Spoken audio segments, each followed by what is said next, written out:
Il y a une étude qui dit que 50% des 16-24 ans ne savent pas la date de la Révolution française. Est-ce que tu la sais, toi?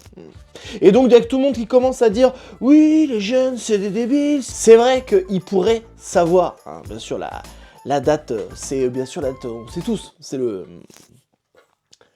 Si, c'est le... Bon, mets-le en commentaire. Bien sûr, faut toujours critiquer la jeunesse, parce qu'apparemment, quand on est vieux, plus on critique la jeunesse, plus on gagne des puntos de vie pour finir vieux con. Ça, c'est pas mal. Alors, je suis d'accord avec vous. Bien sûr qu'ils devraient savoir la date de la Révolution française, 1789, bien sûr. Mais pourquoi on doit toujours leur tomber dessus, à chaque fois, dès qu'ils savent pas un truc? Peut-être qu'ils savent pas la date de la Révolution française, mais ils savent qu'ils vont en chier toute leur vie, parce que les vieux, ils ont mal fait leur boulot avant. Moi, hein, par exemple, j'ai mal fait mon boulot pour mes enfants, ça je suis d'accord. Alors c'est vrai que beaucoup de gens commencent à dire que les jeunes ne savent de moins en moins de choses. Moi j'ai 42 ans. Quand j'avais 20 ans, j'étais un gros débile. Et maintenant j'ai 42 ans, je crois que je suis toujours un gros débile. Donc je pense pas que ce soit la jeunesse, hein. Est-ce que ce serait pas l'être humain en général, le problème? Après moi j'en ai marre qu'on tombe toujours sur les jeunes à chaque fois.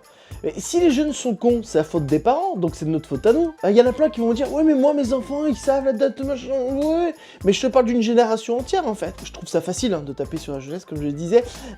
S'ils sont aussi cons, c'est peut-être parce que l'éducation nationale, ils ont de moins en moins de moyens et de plus en plus de galères. La solution en plus elle est simple hein, pour que nos jeunes ils soient moins cons. Bah qu'il y ait plus de profs, plus d'argent dans l'éducation nationale. Mais non, apparemment, on veut pas. Alors certains me diraient, oui, mais déjà assez d'argent, il y a assez d'argent.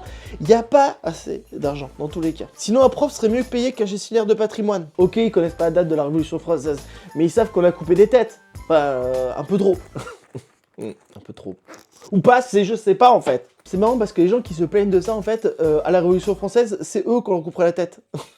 Ouais.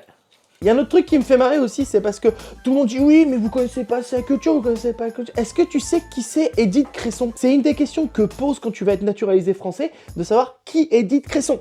Là, je suis sûr que dans la population française, il n'y a que 20% des gens qui savent qui est Édith Cresson. Dis-moi en commentaire si tu sais qui est Édith Cresson. Et ce n'est pas une salade. Alors moi, ce que j'aime bien faire quand il y a des petites news comme ça, c'est de regarder sur X ce que les gens disent. Génération abrutie par les réseaux sociaux qui deviennent de plus en plus incultes, blablabla. Et le Mac dit ça sur les réseaux sociaux. Je trouve ça toujours assez marrant. Que les gens se plaignent des réseaux sociaux sur les réseaux sociaux. Mais va dans la rue! Va te plaindre des réseaux sociaux dans la rue! Ou dans les réseaux sociaux, va te plaindre de la rue. Enfin voilà, mais il y a un truc, ça marche pas. Ou peut-être parle-en aux gens autour de toi. Mais généralement, des gens qui mettent des commentaires comme ça, ils ont personne autour d'eux. On a un Che Guevara aussi. Eh ben, on est mal barré pour la prochaine révolution si les jeunes ne reconnaissent même pas la première.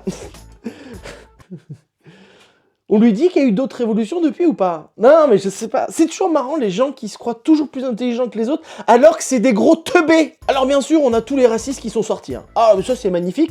Et maintenant, nous savons combien habitent en France et combien sont français. Il y a des gens, ils ont des obsessions, et tu vas leur donner n'importe quel sujet, ils vont mettre leurs obsessions dedans. C'est dommage, hein, parce que l'histoire de France, c'est intéressant de l'apprendre et de la connaître, parce que s'il y avait des gens qui connaissaient l'histoire, en fait, il y aurait personne qui voterait pour des Marine Le Pen ou des Éric Zemmour.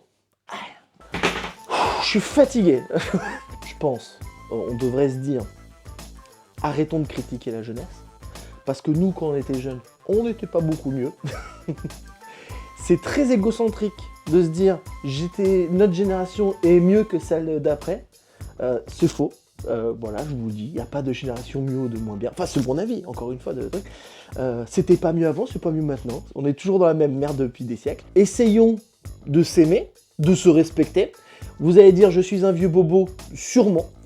Sûrement. Mais n'oubliez pas un truc, hein, parce que à la Révolution française, c'est les bourgeois qui ont lancé la Révolution. Et dans Bobo, il y a bourgeois. Ouais, mais bon, la seule révolution qu'on pourra avoir, c'est s'il n'y a pas de quinoa, là on fera grève, mais sinon non. Hein.